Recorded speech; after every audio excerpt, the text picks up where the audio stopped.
Hello বন্ধুরা, পাঁচ ফোড়নে তোমাদের সবাইকে স্বাগত। আজকে আমি তোমাদের সঙ্গে শেয়ার করব কড়াইশুঁটির কচুরি।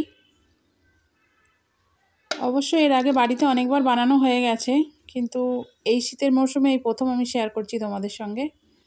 প্রথমে কড়াইশুঁটিগুলোকে আমি ভালো করে সেদ্ধ করে নিয়েছি। এবার কড়ার মধ্যে তেল গরম করে ওর মধ্যে একটু কালো জিরে ফোড়ন দিয়েছি, একটু হিং দিয়ে দিলাম,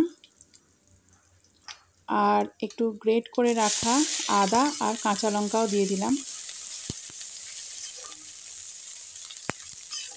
এইগুলোকে একটু ভালো করে তেলে নাড়াচাড়া করে ভেজে নিতে হবে। আর আমি এটা কড়াইশুঁটির পুর বানানোর জন্য করছি।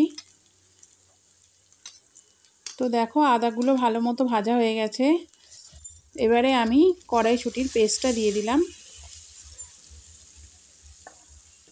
আর আমি এটা খুব মিহি পেস্ট করিনি, সামান্য একটু দানা দানা ভাব আছে।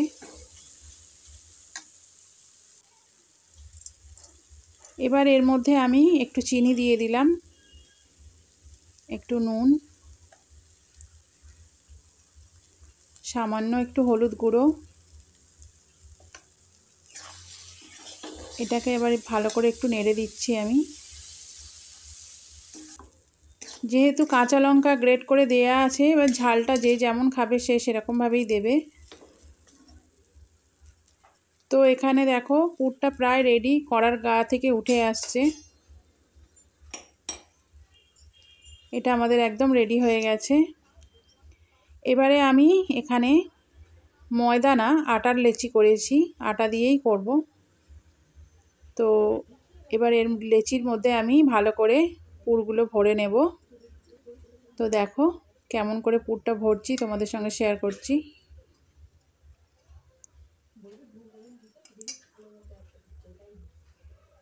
আমি একটু বেশি বেশি পুর দিচ্ছি।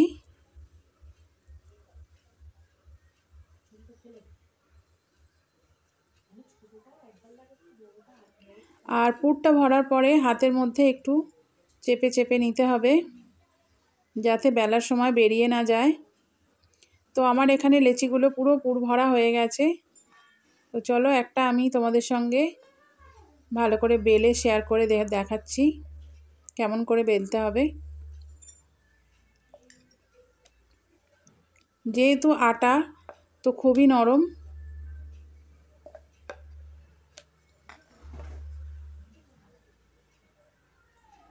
তো আমাদের এখানে একটা কচুরি রেডি হয়ে গেছে।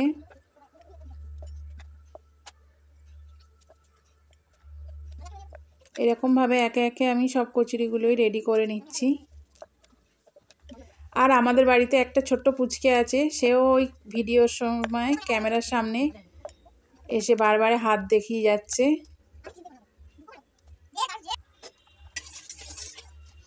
তো কড়ার তেল এখানে গরম হয়ে গেছে। এবার আমি কচুরিগুলোকে ভালো করে ভেজে নিচ্ছি, একটু লাল লাল করে।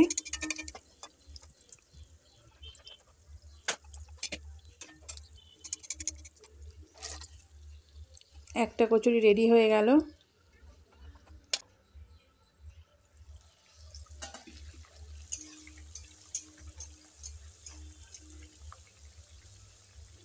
আর একটা কচুরি রেডি হচ্ছে। আর এই শীতকালে কচুরি তো খেতে সবারই পছন্দ হয়, বিভিন্ন রকম সবজি দিয়ে করাই যায়। দেখো কচুরিটা কি সুন্দর ফুলেছে। তো এই রেসিপিটা যদি তোমাদের ভালো লেগে থাকে তাহলে অবশ্যই চ্যানেলটাকে একটু সাবস্ক্রাইব করে দিও। আর এরকমভাবে বাড়িতে বানিয়ে খেয়েও তোমাদেরও খুব পছন্দ হবে, ভালো লাগবে।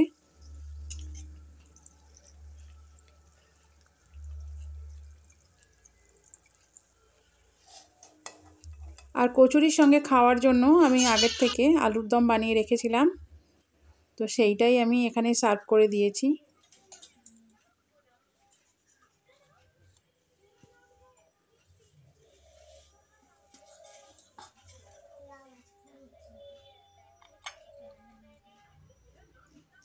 শীতকাল যেহেতু, ছোট ছোট আলু, গোটার আলুর দম খেতে ভালোই লাগে।